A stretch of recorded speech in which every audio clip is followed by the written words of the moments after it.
Assalamualaikum, salam sejahtera. Saya Syafzan Johari dan ini pantau agenda reformasi. Baiklah, semalam Kementerian Kesihatan Malaysia mengumumkan bahawa mereka mendapati jumlah individu yang mengalami isu kesihatan mental agak membimbangkan.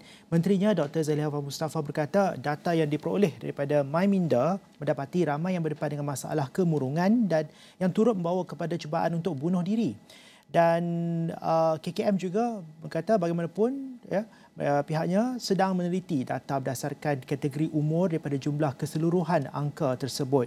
Dan KKM juga jelas menteri akan mengambil langkah awal khususnya untuk mereka yang mempunyai ciri-ciri untuk membunuh diri. Dan sebelum ini KKM perkenalkan MyMinda sebagai satu komponen baru dalam aplikasi MySejahtera dan ia terdiri daripada saringan minda sihat, sumber psikopendidikan dan akses kepada talian bantuan psikososial.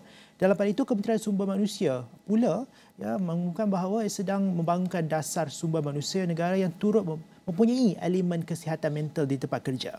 Menterinya V. Sebakuman berkata setakat ini jumlah laporan melibatkan masalah psikososial di tempat kerja masih rendah berikutan hanya satu kes yang dilaporkan pada 2022.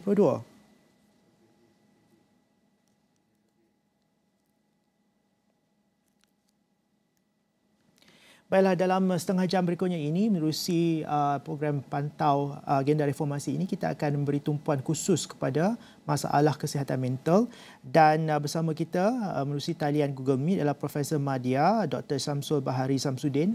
Beliau merupakan pakar pengurusan risiko kesihatan persekitaran dan pekerjaan Universiti Malaysia Sabah UMS. Assalamualaikum Doktor, terima kasih kerana bersama kami. Pertama sekali kalau kita lihat seperti yang saya bacakan tadi, data daripada MyMinda menunjukkan bahawa kadar ataupun jumlah individu yang berdepan dengan risiko kesihatan mental berada pada tahap yang membimbangkan. Tapi pada masa yang sama juga kita lihat kepada data Kementerian Sumber Manusia, angkanya tidak begitu banyak. Itu pada tahun lalu. Dan kalau kita juga tengok data-data yang lain, contohnya pada tahun lepas, KKM ada melaporkan masalah mental yang dihadapi dalam kalangan golongan dewasa 2.3%, sementara kanak-kanak 9.5%. Kanak-kanak lebih tinggi daripada dewasa. Okey. Dan seterusnya kajian pada tahun 2019, ini kajian lebih awal oleh Statistik Kajian Kesihatan dan Morbiditi Kebangsaan NHMS 2019 menyatakan sakit mental ini merupakan penyakit yang kedua serius selepas jantung di Malaysia. Now, kalau kita lihat balik data awal yang saya katakan tadi, ada wujud inkonsistensi. Ada pihak mengatakan sangat tinggi, tapi ada satu lagi pihak yang mengatakan datanya tidak cukup banyak untuk mengatakan ia sangat tinggi. Pendapat doktor, sebenarnya apa keadaan di lapangan? Baik. Suka saya nak tanya kembali kepada kita semua. Apakah data-data yang ada ini tidak cukup membimbangkan? Kalau bagi saya sebagai orang yang dalam bidang pengurusan keselamatan, risiko kesihatan ini, jadi saya rasa cukup membimbangkan. Ianya umpama kalau dalam banyak kajian dia memberitahu bahawa ianya isu kesihatan mental ini umpama iceberg teori ataupun umpama api di dalam sekam. Nampak fizikal isunya kecil tetapi yang terselindung itu besar dan banyak impaknya. Kita juga tahu bahawa faktor kesihatan mental itu banyak faktor yang mempengaruhinya. Kita ada pelbagai faktor kalau mengikut banyak kajian-kajian yang dijalankan, faktor kesihatan mental ini boleh juga dapat daripada persekitaran, komunikasi, faktor ekonomi dan pelbagai faktor. Jadi ini antara pelbagai isu atau cabaran yang perlu kita lihat dan tangani kerana data sentiasa menunjukkan peningkatan yang sangat tidak baik dari segi kesihatan mental. Cuma saya nak bawa sedikit pemahaman kita antara kesihatan mental dan penyakit mental. Ini adalah dua terminologi yang perlu diberi perhatian kesihatan mental ini lebih kepada bagaimana untuk kita menjalani kehidupan dengan cara yang positif, berfikir secara positif, bercakap secara positif, bekerja secara produktif, seimbang, work-life balance. Yang ini yang selalu kita beritahu kepada atau kita kongsikan bersama ialah bagaimana ingin melaksanakan work-life balance ini. Ini termasuk di dalam kesihatan mental. Satu lagi yang kita selalu rujuk ialah penyakit mental. Kalau mengikut kesihatan mental Amerika pada tahun 2017, ya, mereka juga telah menyenaraikan hampir 200 jenis klasifikasi penyakit mental, ya, dan antaranya ialah seperti keresahan, kemurungan, burnout, paranoia, skizofrenia, insomnia, kecelaruan bipolar, fobia dan sebagainya. Jadi kita tidak mahu masyarakat kita sampai ke peringkat penyakit mental. Kesihatan mental perlu diatasi dengan baik. Suka saya nak kongsikan di sini, ya, Syafizan, ya, hasil kajian saya pada tahun 2022, ya, iaitu selepas pasca pandemik COVID-19, ada 5 faktor utama yang menyumbang kepada masalah tekanan mental, terutamanya di peringkat di tempat kerja, ya. Jadi ini juga perlu diberi perhatian yang sangat serius. Nanti saya akan kongsikan dengan Syafizan, ya, 5 faktor ini. Cuma saya nak kaitkan di sini, kita juga perlu lihat faktor kelompok yang paling terkesan atau kelompok yang paling berisiko. Mengikut banyak kajian, masalah kesihatan mental ini bermula seawal usia remaja, daripada kanak-kanak kepada remaja. Dan kalau kita dapat lihat, trendnya sekarang ini sudah mula menurun kepada kanak-kanak. Kalau dulu kita bercerita pasal kesihatan mental ini, kita hanya fokus kepada golongan dewasa muda atau golongan dewasa tua. Tetapi kebelakangan ini ianya telah mula menurun kepada remaja, yang kita lihat kelompok yang paling banyak terkesan, dan sedikit sebanyak telah mula memberi kesan kepada kelompok kanak-kanak, kanak-kanak. Jadi ini juga perlu diberi perhatian, ya, Syahizan, ya.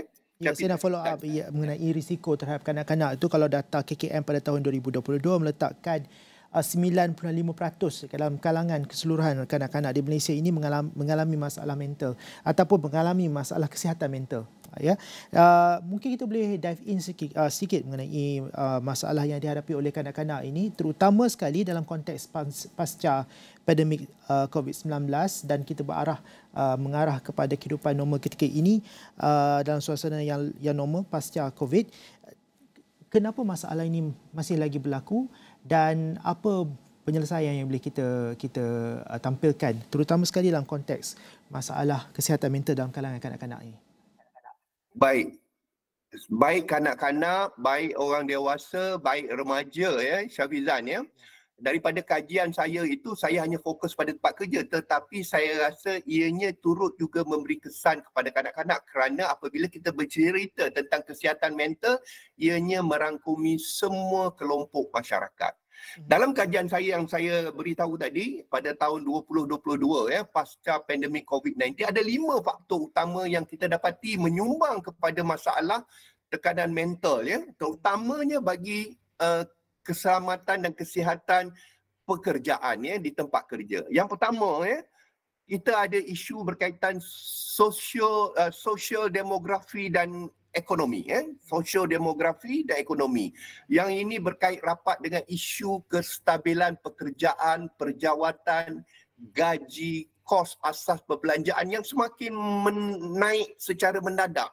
Kalau kita dapat lihat, ya, Syafizan, ya, sekarang ni kos kehidupan kita semakin naik dan naik. Ianya tidak selari dengan isu-isu seperti gaji, perbelanjaan dan sebagainya. Ketiadaan simpanan wang keuangan, ya, simpanan keuangan, ya, untuk situasi-situasi kecemasan dan sebagainya. Kita sering sekarang ni dikejutkan dengan pelbagai penyakit. Jadi ketiadaan simpanan keuangan yang tetap, yang mencukupi juga memberi sedikit sebanyak menyumbang kepada faktor tekanan mental atau kesihatan mental pada masa ini, iaitu faktor sosial, demografi dan ekonomi, ya. Faktor yang kedua ialah faktor personality. Setiap orang atau setiap manusia yang dilahirkan mempunyai personalitinya yang tersendiri. Kita mungkin telah tahu bahawa kita ada type A, type B, type C, type D ya. Dan adakah kita semua faham tentang perkara ini? Majikan-majikan kita faham tak pekerja mereka mempunyai personality yang tersendiri? Dan apakah faktor-faktor di dalam langkah-langkah kawalan atau pencegahan tekanan mental di tempat kerja yang telah dilakukan sesuai dengan personality pekerja ini? Saya juga suka nak berkongsi di sini satu teori lama yang diperkenalkan oleh psikologis Carl Jung, iaitu introvert, extrovert, ambivert. Masih popular dan masih lagi digunakan sekarang. Cuma persoalannya, ramai yang tahu tapi tak ramai yang faham.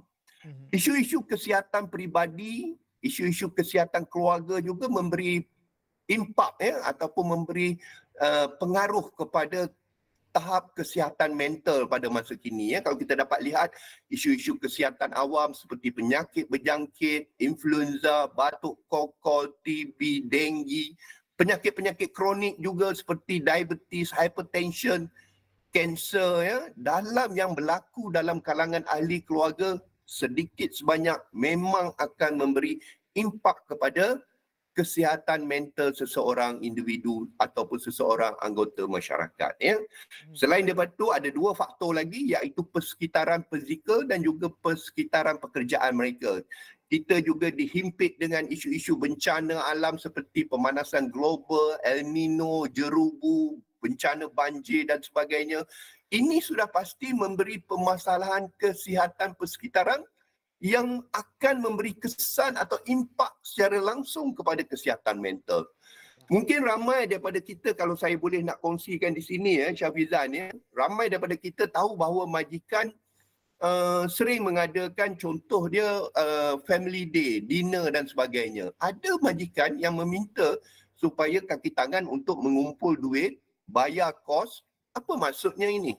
Adakah ini salah satu reward system majikan kepada pekerja, atau pekerja yang membelanjakan wang mereka untuk diri mereka sendiri? Yang ini perlu diberi perhatian.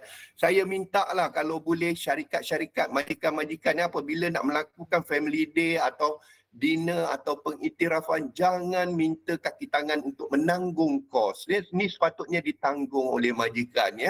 Sebab kita faham bahawa pekerja telah menyumbang bakti, khidmat dan sebagainya. Kenapa pula pekerja perlu menyara ataupun membayar kos-kos seperti family day, dinner? Niat ataupun objektif family day itu sebenarnya bagus untuk mengurangkan tekanan di tempat kerja dan sebagainya. Selain daripada itu, yang ini mungkin sangat terkait dengan kanak-kanak dan remaja tadi, seperti mana soalan Syafizan tadi, iaitu komunikasi dan norma masyarakat. Sekarang ni kita lihat pengaruh dan kawalan media sosial tu sangat kuat. Kanak-kanak diberikan alat gadget yang mana mereka di seawal usia umur kanak-kanak lagi sudah terdedah dengan bahan-bahan yang berlega di media sosial hari ini. Saya suka nak tanya dengan semua bahawa adakah bahan-bahan yang keluar di media-media sosial ini selari dengan norma masyarakat kita? Video-video yang dimuat naik di media-media sosial ini tanpa pengawasan yang rapi sudah pasti akan memberi potensi dalam meningkatkan tekanan mental. Kita dapat lihat pelbagai isu bergaduh di tepi jalan, video rompak, tikam, ada video-video yang tidak ditapis dan ini dilihat oleh kanak-kanak.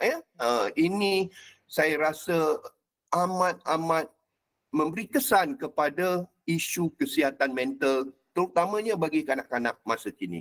Dr. Samsul, kita kena berhenti rehat untuk kali yang pertama, dan apabila kita kebalik nanti saya nak tanyakan kepada Dr. Samsul, kebarangkalian kalangan ibu bapa yang berdepan tekanan, terutama dalam konteks tekanan di tempat kerja ini, mengalihkan tekanan mereka kepada kanak-kanak.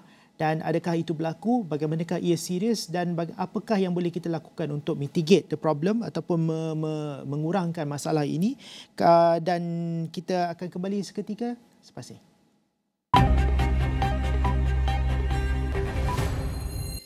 Baik, bertemu lagi dalam Pantau Agenda Reformasi. Masih di talian ialah Profesor Madya Dr. Syamsul Bahari Samsudin. Beliau merupakan pakar pengurusan risiko kesihatan persekitaran dan pekerjaan UMS, Universiti Malaysia Sabah. Dan saya nak tanya ya, masih lagi tumpuan kita terarah kepada masalah mental dan nak kaitkan dengan isu masalah kesihatan mental dalam kalangan kanak-kanak. Data menyatakan bahawa 95% daripada kalangan kanak-kanak Malaysia, ini data tahun 2022 oleh KKM, 9.5% dalam kalangan kanak-kanak Malaysia berdepan dengan masalah kesihatan mental. Baik, sebelum kita pergi kepada isu pekerja, masalah kesihatan mental kalangan pekerja, saya nak tanyakan kepada Dr. Samsul mengenai kalau dulu kita ada beberapa laporan menyatakan bahawa sebelum ini kita ada laporan yang menyatakan bahawa ibu bapa golongan dewasa yang berhadapan dengan tekanan akan balik ke rumah dan melepaskan tekanan mereka itu kepada keluarga.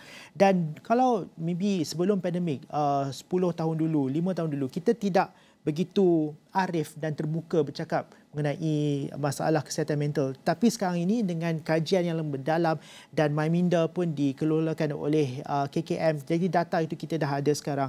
Dalam aspek masalah yang sebegitu, mengalihkan tekanan kepada anak-anak dari tempat kerja kepada keluarga, adakah masalah ini satu masalah besar dalam kalangan rakyat Malaysia, Doktor? Ya, begini. Syafizan ya.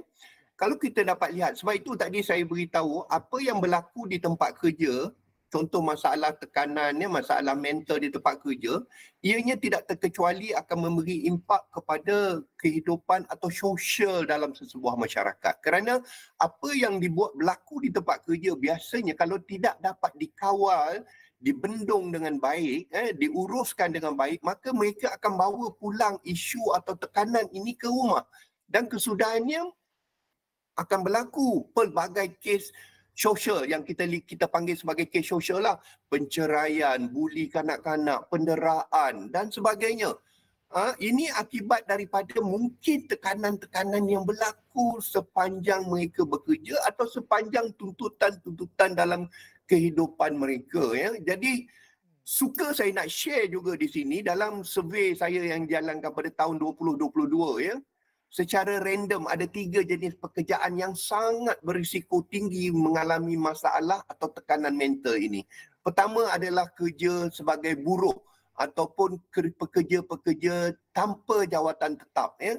Tanpa pekerja-pekerja kontrak lah kita kata yang tidak ada jawatan secara tetap. Ya. Ini sebenarnya salah satu golongan pekerja yang mungkin kita terlepas pandang sebab kita kena faham bahawa apabila mereka ada tekanan ekonomi, ini sebenarnya memberi banyak kesan kepada kesihatan mental pada masa sekarang. Ya. Yang kedua seperti yang telah banyak kajian lakukan iaitu pendidik, guru, pensyarah, golongan-golongan yang menjadi tulang belakang dalam pendidikan negara, ini juga antara kelompok yang berisiko. Dan antara kumpulan yang lain yang berisiko ialah pekerja-pekerja beruniform ya, seperti polis, bomber, tentera, jururawat. Baru-baru ni sewaktu pandemik COVID-19 kita ada banyak isu tekanan mental dalam kalangan frontliner ya, petugas barisan hadapan. Bagaimana kita selesaikan? Atau kita sudah tutup buku dan lupakan? Ini antara perkara-perkara yang memang kita perlu beri perhatian ya, sebab macam saya katakan tadi, dia umpama api di dalam sekam. Walaupun kita tidak nampak api, tapi ianya membakar dari dalam. Ini yang kita tidak mahu. Sehingga wujudnya penyakit-penyakit yang dikategorikan sebagai penyakit mental. Ya.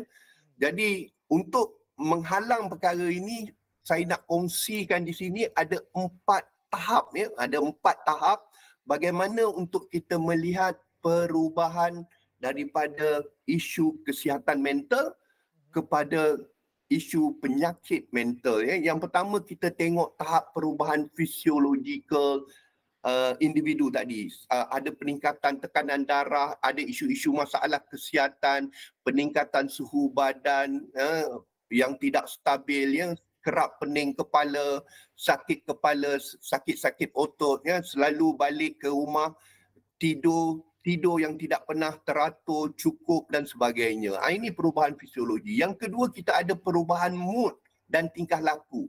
Apabila selesai perubahan fisiologi, maka dia akan berubah kepada perubahan mood dan tingkah laku. Malas, leka, cuai, prestasi kerja mungkin menurun, tidak hadir di tempat kerja, kerap berlaku kemalangannya, bertindak agresif, mudah marah, diet yang tidak teratur.